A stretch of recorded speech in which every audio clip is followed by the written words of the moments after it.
Hello, hello, hello. What is good, everybody? My name is Arthur, and today I'm feeling particularly academic. I got my coffee, I got my notebook, and most importantly, I have my Claude. Do you guys like my notebook? My girlfriend got it for me. It says "Silly Goose on the Loose." So we all know that AI can be an extremely valuable tool for students and everybody else for that matter. But what happens when you don't use it as a tool or an assistant and you end up abusing it and having it think for you? Hint, that's where the problems come in. Look, I ain't here to bullshit you. We all use AI. And if you're not using AI, particularly as a student, you're putting yourself at a massive disadvantage. As much as I admire your principle. Let's get to the point. You use AI, I use AI, your auntie uses AI. Probably not to cheat her way through college like how you use it, but she probably does send you videos like this and then ask you if they're real. Are you kidding me? Drop it! Drop the gun! As much as I love AI videos of cats, that's not what we're here to talk about today. We're here to talk about something not nearly as fun. And that's going to be how AI usage affects students, how students cheat with it, and grade inflation as a whole since the introduction of AI. Now, if you've been online at all, even a little bit lately, there's a good chance that you've come across this image. Now, it doesn't really take a fully fledged statistician to figure out what's going on here. And in case you can't tell, what this basically is this is a picture visualizing students' take-home exam grades during a midterm versus their in-person final grades in the exact same course taught by the exact same professor in the exact same semester. Now these scores come from an introductory econ class taught by a Dr. Roberto Serrano. I don't know if you can see that, but yeah, go econ. Now without getting too much into the background here, after the tragedy that happened at Brown a couple months ago, Dr. Serrano decided to offer a take-home midterm out of compassion, where he subsequently noticed a mean that wasn't quite right. Obviously, this was a little bit suspicious. Following the totally not freakishly, completely out of average test scores from the midterm, he decided to make the final in person as he always had, where he noticed an average test drop, I think like 30 to 50 points or something like that. Following the announcement that Dr. Serrano made, where the final would be in person as opposed to the midterm that was take it home, the reaction was pretty immediate, where 18 of the 86 enrolled students dropped the course before the final, 9 more didn't even bother to show up, and 22 of those 27 ended up scoring a perfect 100 on the midterm. All a coincidence, I'm sure. Among the students who actually sat for the final, scores fell 50% from an average of 96 down to an average of 48. Which, once again, even if you're not a statistician, I'm pretty sure you can tell that's a significant drop-off. I've seen a lot of people online throughout all this discourse try to rationalize this or, think up some logical explanation. And if you're one of those people, respectfully, I need you to get fucking real. Every single one of these students, except for this beast right here, this guy, except for this guy, cheated on this exam. That's why he's the GOAT! The GOAT! Just a little side tangent, I cannot get enough glaze out for number 22. I would hire this guy immediately. This guy, number 22 and number 1, are the only ones in this fucking class with any type of spine, any type of integrity left. And even though the fucking guy failed the class, you still gotta give him respect for not cheating. Now, if you're an old head like me, you remember the good old days of Chegg and Quizlet where you actually had to work for that shit. But that is to say, cheating isn't new. It's just AI makes it a hell of a lot easier with a much lower barrier. And unfortunately, that lower barrier is where AI grade inflation comes in. Now, according to this Berkeley research paper here, a fairly trusted institution, professors teaching AI-exposed classes gave out about 30% more A's and fewer A-/B+ grades.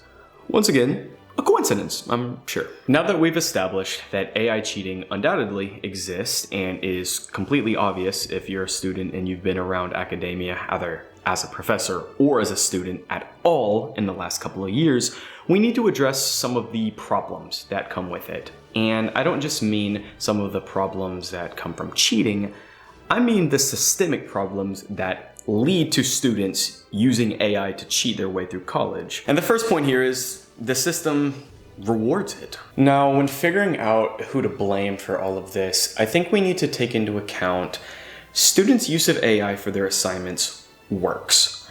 It's getting them top grades, and however smart the professors think they are that they can spot it, clearly it's not working, and clearly it's incentivizing these students to cheat more and more. You can make a fairly strong case that there's no point in getting mad at the students for cheating when the entire system incentivizes them to do so. Point number 2, you are actively disadvantaging yourself if you don't use AI. And that's a problem. I promise that was a natural M-dash, and ChatGPT did not write this script for me. You know, if I'm a student and I see Billy Bob Joe in the back of the class not doing shit the entire lecture, and he ends up pulling out his robot to carry him through the class, I'm gonna feel some type of way, and I'm gonna think, this might have an influence on me where maybe I need to be using AI, like Billy Bob Joe. Point number 3, which we loosely touched on earlier, professors are ass at punishing use of AI. It is a little baffling to me how bad professors are at actually identifying use of AI. I have an entire section of this video where I share my empathy for professors trying to traverse this new AI landscape and all these students that can't think for themselves. But with that being said, it is extremely important that professors be better at recognizing this stuff and dishing out penalties for poorly written assignments or obvious AI slop use. Hey, and if you're a really old professor and you're not good at all that stuff and you're not into the technology, I get it. Maybe more written or oral exams, stuff in person focused in the classroom could be good, but with the way that academia has been going, all of these professors for the last decade have been encouraged to move online. And frankly, I don't know very many professors that have the time to administer stuff like that. On the other hand, I get the frustration from the professor point of view too. For a professor to hard call out a student for using AI, they have to be absolutely sure the student is guilty, or they could find themselves in trouble as well. Frankly, until the technology gets better, I don't know if that shit is ever gonna be consistent. And there is a multitude, a plentiful, bountiful sea of accounts online of professors falsely flagging assignments. So that brings us to our main point. We can't blame everyone. Instead of pointing fingers at students or professors, we need to criticize the system. Academia is no longer about learning. Instead, it's been amalgamated into a time grade optimization problem. The student that can get the highest grade with the least amount of effort ultimately wins. No longer does it matter who's more intelligent or who's the brightest kid or who's the most driven. It is completely a time versus effort problem. If you can put in the least amount of time and get the highest grades, you are winning. Research shows that grade inflation was already beginning to be a problem before the introduction of AI. And for students to be able to differentiate themselves from the crowd, they need to spend more time networking and building hard skills and socializing, joining clubs, volunteering, anything like that.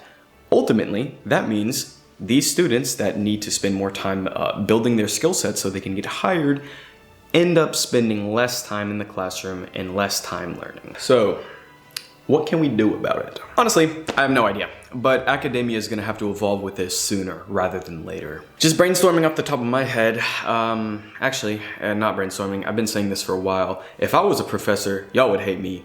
Straight pen and paper. Straight pen and paper, we're doing that shit old school. No technology policy in my classroom. You do not need that laptop up. And say I'm not like a very STEM oriented field, or I'm not a class that really needs an exam. Say I'm more of a discussion based class. I'm giving you an oral exam, pause. Hey yo, what the fuck? On your papers. You're gonna have to answer a couple questions about whatever it is you wrote, you know? Because my problem isn't using AI to write your paper. It's, did you actually learn the material? And I think that's a big differentiator we have to account for, is students that are able to use AI to more efficiently learn their topic. That's cool. We're cool with that. I do that. I'm guilty as charged. That is a lot different from students who bullshit their way through a class using AI and they can't even begin to regurgitate anything that the AI told them. We solve this problem by talking, asking people, going back to discussion-based classes where AI can't save you if you're one-on-one with me and you actually gotta answer whatever it is the fuck you wrote about. Just to reiterate my point again, I think using AI is perfectly fine if you actually learn the material. And I feel like a more hands-on traditional approach kind of weeds out the people using it as a tool and the people mindlessly going, duh, Claude, generate me an essay about blah, blah, blah, blah, blah, blah, blah, blah, blah, blah, blah. Ultimately, though, it's a really hard discussion, and I hate to be a fence sitter here, but I really don't blame anyone in particular. It sucks for the professors, but at the same time, academia has become so hyper-competitive and so expensive that I don't blame the students for taking advantage of the system one bit. School is so expensive, and I feel like a big problem, and this is an American problem in particular, I feel like, but I feel like, I just said I feel like 3 times. I feel like I need to stop saying I feel like. I feel like academia has become almost like consumerism based, where you as a student are forking up so much money, you feel like you're buying the degree. You're not paying for an education. It's more so a transaction where you're saying, I give school hundreds of thousands of dollars, you give me my paper. And because I'm paying so much money, I shouldn't have to try. I don't want to try. I don't want to learn. I'm paying all this money. You give me degree. But at the same damn time, us as students gotta have some fucking accountability, man. We have to take some accountability about this. As difficult as school is, it has never, and I mean never, been this easy to be a good student. You have so many resources at the tip of your fingers, and if you cannot write a simple essay without running to the robot, you are hopeless and you will not survive in the real world. So look, point being, as much as it may not feel like it, you are paying for your education. And this is an important time in your life where you need to be building critical thinking skills and problem solving skills. And if you don't, and if you just rely on chatgp to do the whole thing for you, well, you might just end up like this.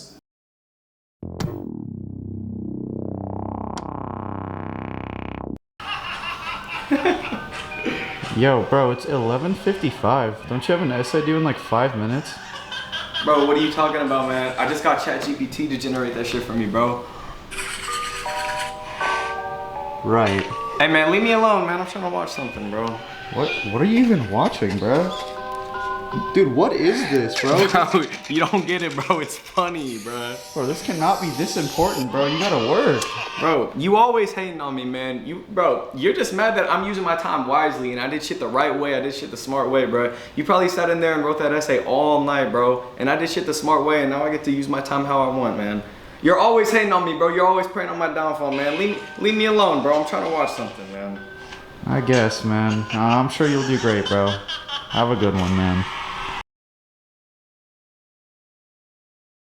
GPT, how do I find a job? Bro, Arthur? Is that you? Oh, yeah, what's up, man? It's been a while, yeah. Yeah, it's been a couple of years. I remember when we went to college together. Are you good? Yeah, man. I'm doing better than ever. You know, I'm figuring stuff out. You know. Did you end up finding an internship? Nah, I never did anything like that. I wanted to put my time and energy into different avenues. You know, I didn't really want to do none of that. Right. Well, I mean, I can like help you out if you want some like food or like some cash. Do you have any Claude tokens? What the fuck, bro? No, man. I need Claude. Look, I'm close to figuring out something big here. I just need a couple more Claude tokens. I just ran out, but I've been building websites. I've been developing apps. I've been investing in Bitcoin. I'm close. Please, bro, just a couple of Claude tokens. Bro, I don't know what the hell you're talking about, bro. Bro, please. Sorry, bro. If you want some food, I got you. But otherwise, bro. Hey, you never believed in me, man. Hey, I know you never believed in me. You and all those other people that graduated with internships at the top of y'all's class. Right. Hey, I'm gonna figure it out. Whenever I invest in Web3 in the blocks.